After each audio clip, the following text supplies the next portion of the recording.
The material for the wise and good man is his own ruling faculty, and the body is the material for the physician and the aleptes, the man who oils persons. The land is the matter for the husbandman.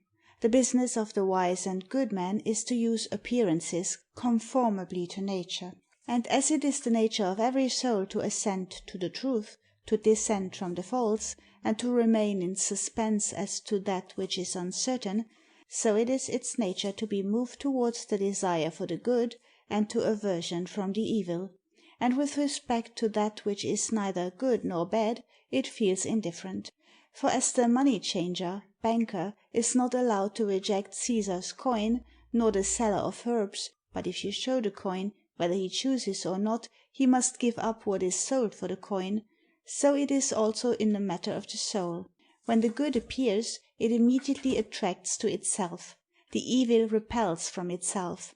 But the soul will never reject the manifest appearance of the good, any more than persons will reject Caesar's coin.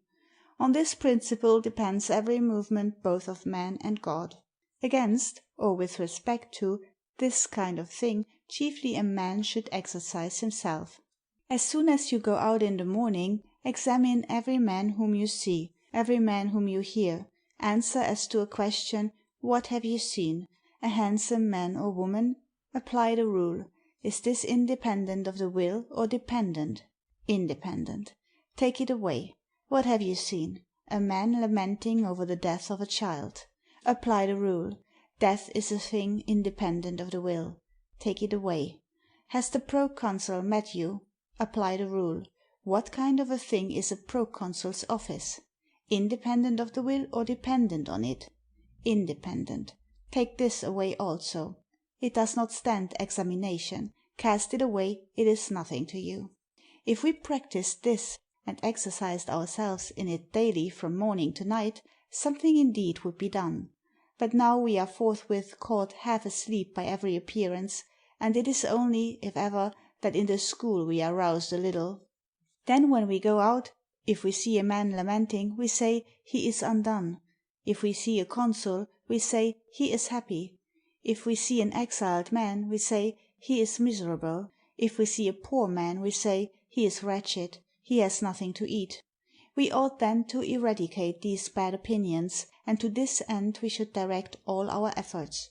For what is weeping and lamenting? Opinion. What is bad fortune? Opinion. What is civil sedition? What is divided opinion? What is blame? What is accusation? What is impiety? What is trifling? All these things are opinions, and nothing more, and opinions about things independent of the will, as if they were good and bad.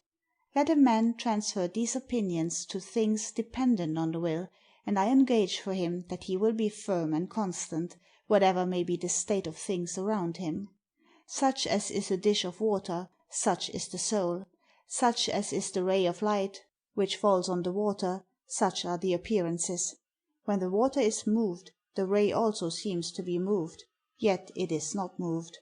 And when then a man is seized with giddiness, it is not the arts and the virtues which are confounded, but the spirit, the nervous power, on which they are impressed. But if the spirit be restored to its settled state, those things also are restored.